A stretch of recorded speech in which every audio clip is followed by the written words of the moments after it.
Well, hello, my friends here on YouTube. My name is Sarah, Pearls of Wisdom and Food with Keto Under 20. And I'm laughing because yesterday I had my day all set to have my kale shake, which meant that I had a few extra carbs in my day because it has kale and strawberries in it. And it was god-awful. So we won't be going there anymore. And I suddenly realized that my body does not like kale. And so we won't be doing that anymore. And if I do figure out how to have a shake, it'll be with different ingredients. So much for my experiment with having those extra carbs 2 days a week that I take from days that have less than 20. It was an experiment. There you go. I'll go back to my eggs for breakfast, or my first meal of the day, which is really around 11. So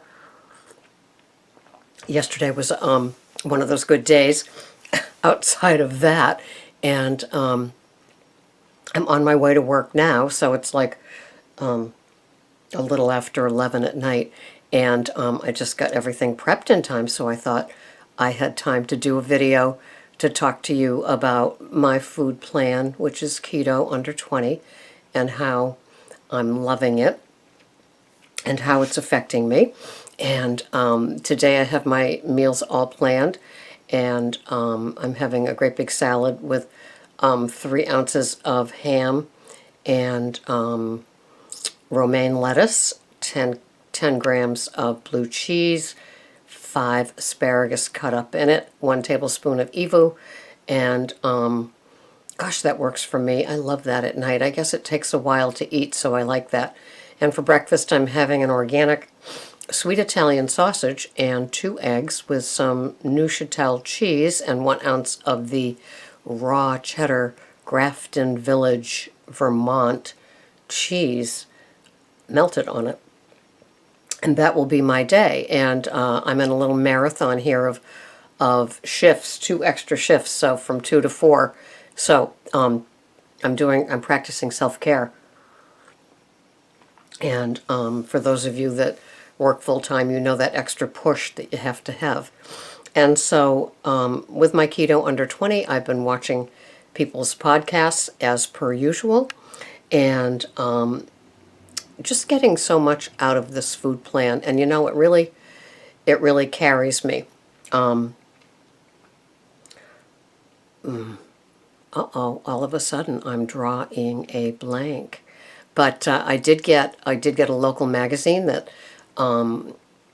listed all the places where you can do your CSA, which is that farmer's thing where you buy a share and you get a bag, and each week in the growing season weeks, and all the different farms and everything. So I have a little plan to do the historic area, which has all the farms and great little shops and things like that.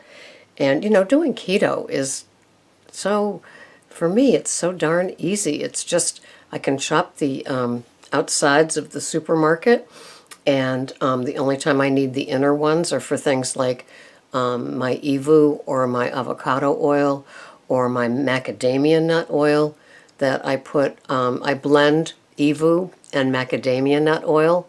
You can buy these little bottles. I think they're about $10. And I mix that with the evu, the macadamia nut, and it works for me on my salad. And only 1 ounce. That's why I'm always so amazed when you mix. Oh, and having the avocado in the salad helps a lot too. And so that's my deal for today. I am hoping that you did not have a messy Tuesday, and that you went to places that you were invited to and you didn't have things that you weren't supposed to. And if you were tempted, that you messaged me or somebody else and you became accountable. It's called bookending. Somebody did it to me from maybe Belgium, I'm thinking. And she had she messaged me that there was an office party and there was cake, and it was like, what do I do? And I was able to text her back. Don't you love that? Across a great pond, the Atlantic Ocean, and she ended up not having it, and that's called. And then she told me that she texted me that she didn't have it, and that's called bookending, and that's what we do sometimes when we're in places where we don't want to be messing up our keto, because once you mess it up, it's that one bite. It's not having the entire piece of something. It's having that one bite, and it sets up that obsession in my brain where I want to have more, and I don't want to have more. And I hope that you were successful these past 4 or 5 days, because usually these weekends have 4 or 5 days of temptations in them. And so onward and upward for the rest of the week. It's keto all the way. No days off, no cheat days, no cheat meals. And it works for me. And my kale shake was an incredible epic fail. I won't be doing kale anymore. It's just kind of weird that I can do spinach or romaine or heartier vegetables, but that kale just, man, it just sat there. And so I'll have to have a plan B for some sort of shake if I want it. Otherwise, and I still haven't had my yogurt with my peanut butter that I thought I missed, and I'll have sometime. But it's just interesting when you get used to having fewer foods and they're savory and filling and satisfying and satiating, and they get you from meal 1 to meal number 2. How amazing it is.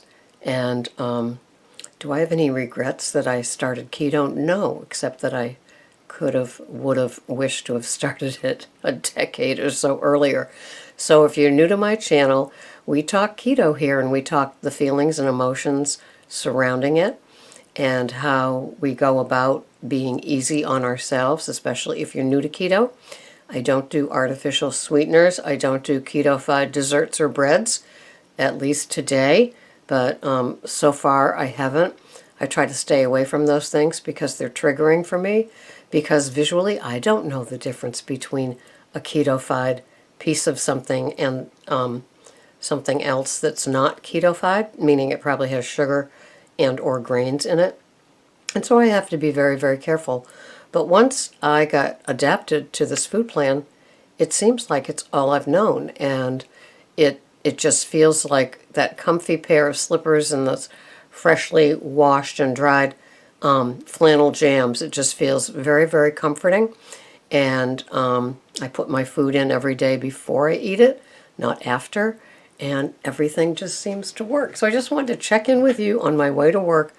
Hope it's not a messy Tuesday, but if it is, this is also True Confessions, and we don't beat you up. We just try to guide you to making a better decision the next time. Thanks so much for watching. This has been Sarah, Pearls of Wisdom and Food with Keto Under 20. Thanks for watching. Bye-bye for now.